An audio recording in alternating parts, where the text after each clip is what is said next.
Beliau di sini seperti marah-marah teman-teman ya, berteriak-teriak, ngamuk-ngamuk mengatakan untuk para habib-habib yang tidak pernah belajar ya, tidak memiliki ilmu, jangan coba-coba ceramah ya. Para habaib yang nggak pernah ngaji, yang nggak punya ilmu, jangan ceramah. Jangan ceramah. Sebab kalau ceramah nanti kesalahannya makin parah, saudara. Nggak punya ilmu, ceramah berbahaya. Nggak punya ilmu, ceramah berbahaya.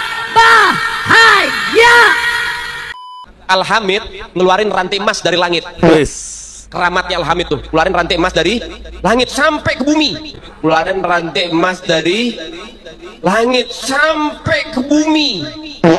Kata Rasulullah, siapa orang yang membaca Yasin, maka kelak di akhirat Allah persiapkan istana, temboknya terbuat dari emas putih, tanahnya terbuat dari kasturi. Di dalam istana itu terdapat 99 kamar. Tiap kamar ada 99 kasur. Tiap kamar 99 ranjang. Assalamualaikum warahmatullahi wabarakatuh. Bertemu lagi di channel Nasrul Sunnah. Saya punya cuplikan video Pak Rizik Syihab teman-teman, di mana beliau sepertinya sudah mulai terlihat gerah, karena mungkin beliau juga memantau bagaimana pergerakan di media sosial terkait ceramah-ceramah dari klan beliau sendiri, anak buah dari Pak Rizik Syihab. Beliau di sini seperti marah-marah teman-teman ya, berteriak-teriak, ngamuk-ngamuk mengatakan untuk para habib-habib yang tidak pernah belajar ya, tidak memiliki ilmu, jangan coba-coba ceramah ya, karena akan semakin membuat kerusakan ya. Dipastikan dulu ayatnya sudah benar atau tidak, dipastikan hadisnya benar atau tidak ya, jangan asal menyampaikan. Dan ini sebenarnya teman-teman ya, bukan hanya tepat ditujukan kepada para habib-habib yang suka menyampaikan hadis palsu, cerita-cerita dongeng khurafat ya, tapi ini juga pantas untuk kita sematkan kepada beliau sendiri teman-teman. Karena apa? Beberapa kali saya juga melihat ceramah dari Pak Rizik Syihab menyampaikan cerita khurafat ada juga, kemudian ya hadis-hadis palsu. Contoh, Pak Rizik Syihab pernah bercerita terkait cerita seorang wali yang katanya karomahnya luar biasa, bisa menilai derajat hadis itu hadis sahih, dhaif ataupun palsu teman-teman ya, melalui cahaya mulut. Jadi kalau ada orang yang menyampaikan hadis kemudian terlihat di situ cahayanya terang yang keluar dari mulutnya, maka dipastikan itu hadis sahih. Tapi kalau cahayanya agak redup-redup sedikit, itu hadis hasan. Tapi kalau sama sekali cahaya tidak ada yang keluar dari mulut seorang ketika menyampaikan hadis, maka dipastikan itu hadis maudhu, palsu. Ini disiplin ilmu dari mana teman-teman ya? Sedangkan disiplin ilmu terkait ilmu hadis ya, ada mustalahul hadis, kemudian ada kitab-kitab rijalul hadis untuk mempelajari para perawi-perawi hadis, kemudian sanad dan matanya teman-teman. Itu diantara ya keanehan ya ceramah dari Pak Rizik Syihab. Kemudian nanti juga akan kita tunjukkan ya, beliau juga di sini terciduk menyampaikan hadis palsu teman-teman. Taib. Sekarang kita simak video yang pertama dulu dari Pak Rizik Syihab ini terkait tegurannya atau sindiran beliau terhadap habib-habib yang kata beliau tidak punya ilmu, jangan ceramah. Taib, kita simak teman-teman. Kepada para habaib yang nggak pernah ngaji, yang nggak punya ilmu, jangan ceramah. Jangan ceramah. Sebab kalau ceramah nanti kesalahannya makin parah, saudara. Nggak punya ilmu, ceramah berbahaya. Kalau mau ceramah, pastikan dulu ayat Qur'annya, pastikan dulu hadisnya, pastikan dulu hukumnya. Jangan sembarang ceramah di depan umat saudara. Nah teman-teman, meskipun video ini pendek ya, kita sudah bisa mengambil kesimpulan apa maksud Pak Rizik di sini mengatakan seperti ini, yaitu himbauan beliau kepada para habib-habib ya, anak buah beliau, agar jangan sembarangan ya berceramah. Baik, sekarang kita akan tunjukkan teman-teman ya, ternyata ucapan Pak Rizik Syihab ini juga ya pantas juga kita lemparkan kepada beliau, karena beberapa kali yang saya katakan beliau ini juga terciduk ya menyampaikan hadis-hadis palsu. Baik, kita simak dulu video dari Pak Rizik Syihab teman-teman, di mana beliau di sini menyampaikan hadis palsu terkait keutamaan membaca surah Yasin, terutama di saat orang menghadapi sakaratul maut. Baik, kita simak dulu teman-teman. Kata Nabi, Iqra'u Yasin ala mautakum. Bacain Yasin kepada orang yang sekarat mau meninggal dunia atau kepada orang yang sudah meninggal dunia, saudara. Khusus untuk yang sekarat mau meninggal dunia, yang sakit keras, itu saudara lebih utama dibacakan Yasin. Lebih utama dibacakan Yasin. Kenapa? Satu, supaya malaikat maut nyabut nyawanya pelan-pelan, saudara. Indah tidak? Kedua, saudara, supaya malaikat rahmat ikut turun mendoakan, beristighfar untuk orang yang sedang sekarat. Yang ketiga, saudara, kalau malaikat maut nyabut nyawanya lembut, malaikat rahmat turun baca doa istighfar, saudara, untuk yang sekarat. Insya Allah yang sekarat akan meninggal dunia dalam keadaan husnul khatimah. Ini hadis lemah teman-teman, tidak bisa diamalkan, lebih-lebih disandarkan kepada Rasulullah Sallallahu Alaihi Wasallam. Ini kita jatuh berdusta atas nama Rasulullah Sallallahu Alaihi Wasallam, dan jelas ancamannya, man kadzdzaba alayya muta'ammidan falyatabawa maq'adahu minan nar. Siapa sengaja berdusta atas namaku, kata Rasulullah, maka disiapkan tempat duduknya di dalam neraka jahanam. Hadis ini dinilai lemah teman-teman. Memang hadis ini diriwayatkan oleh banyak para ulama, akan tetapi dikoreksi juga ya oleh para ulama yang lain dan dimasukkan kepada derajat hadis yang lemah teman-teman. Ini kaitannya tentang hadis keutamaan membaca surah Yasin ketika orang menghadapi sakaratul maut ya, seperti yang dikatakan oleh Pak Riyazi Shihab tadi, maka dia akan dicabut nyawanya dengan cara yang lembut. Enggak teman-teman ya, ini hadisnya lemah. Yang ada riwayat hadis yang sahih adalah Rasulullah bersabda, lakinu mautakum la ilaha illallah. Talkinkan orang yang akan hendak meninggal dunia dengan kalimat la ilaha illallah. Talkinkan maksudnya ya bacakan terhadap orang yang hendak meninggal. Orang yang hendak meninggal berarti dia masih hidup ya, atau sudah mendekati sakaratul maut teman-teman. Lakinu mautakum la ilaha illallah. Talkinkan atau bacakanlah orang yang akan hendak meninggal dunia, yang sudah menghadapi sakaratul maut. Semoga kalimat la ilaha illallah ini menjadi ucapan terakhirnya. Dan hadis ini teman-teman sesuai dengan hadis yang lain. Rasulullah bersabda, man kana akhiru kalamihi la ilaha illallah dakhalal jannah.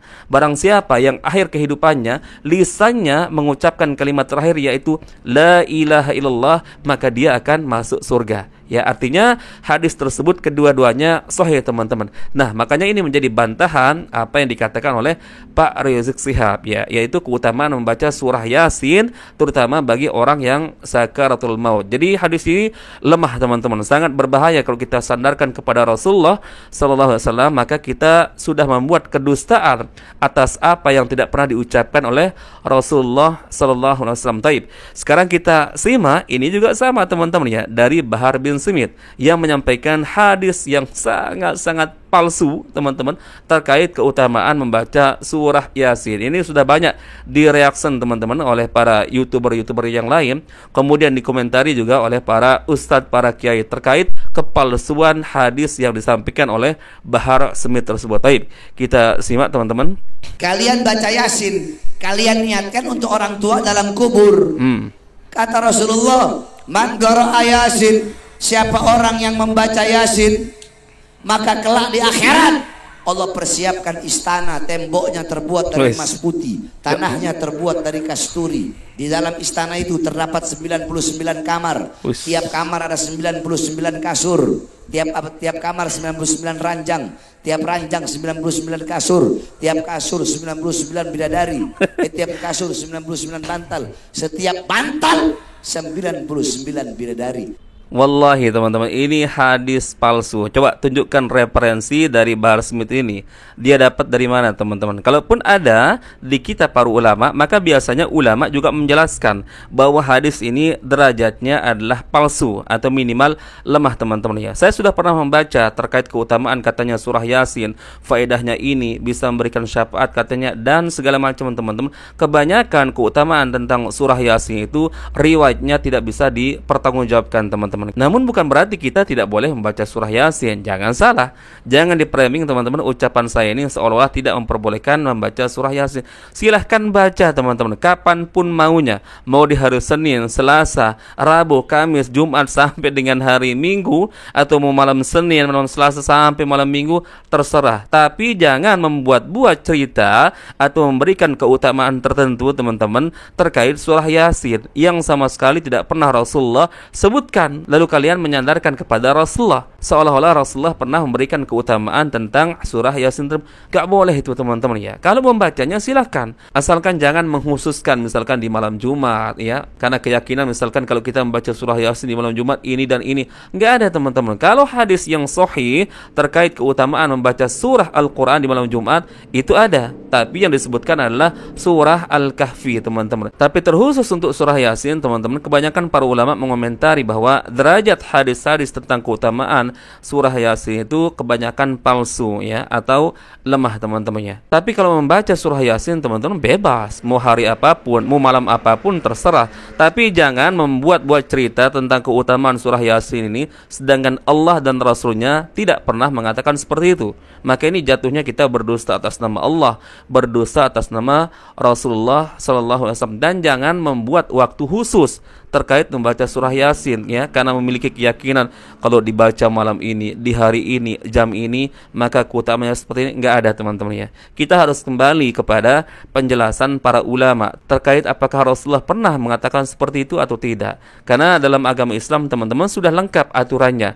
Bukan kita yang membuat aturan terkait hukum-hukumnya dalam Islam, tapi kita kembali bagaimana aturan Allah Azza wa Jalla dan Rasulullah sallallahu alaihi wasallam. Nah, kemudian teman-teman, kita coba cek video yang lain terkait apa yang dikatakan Pak Rizik Syihab ini. Kalau untuk habib-habib yang tidak punya ilmu, jangan ceramah karena justru akan memberikan kerusakan.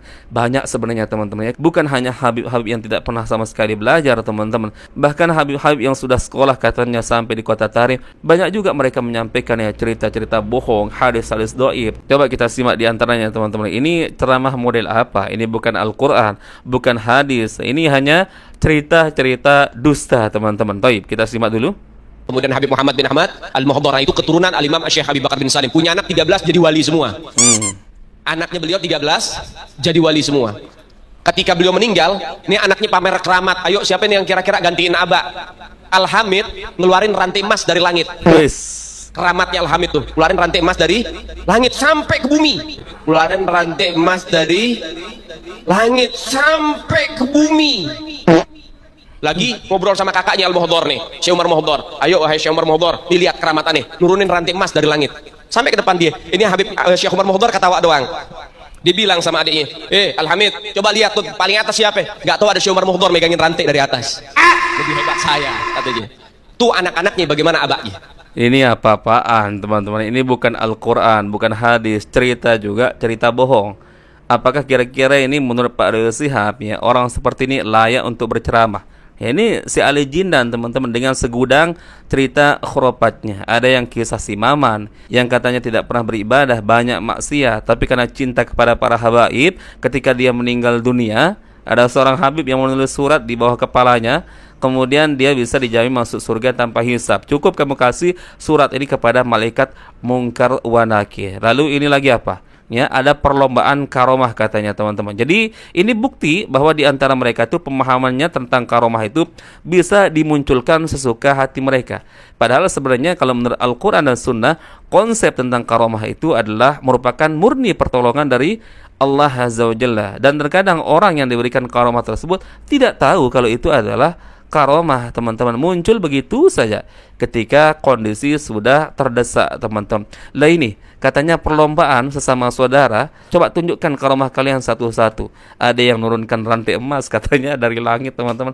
Ya Allah, karomah apa ini? Yang model-model seperti ini apa pantas, apa layak untuk diberikan panggung ceramah? Ini yang seperti ini akan memberikan banyak kerusakan teman-teman bagi umat. Tanggung sendiri akibatnya nanti. Ya, satu kesalahan, lebih-lebih ratusan ribuan kesalahan yang kamu sebarkan ya kepada umat, kemudian diikuti ya, tanggung sendiri nanti akibatnya di akhirat teman-teman. Bayangkan ya, coba ada orang bisa mengeluarkan rantai emas, menurunkan rantai emas dari langit sampai ke bumi. Kata mereka ini karomah sontoloyo namanya seperti ini.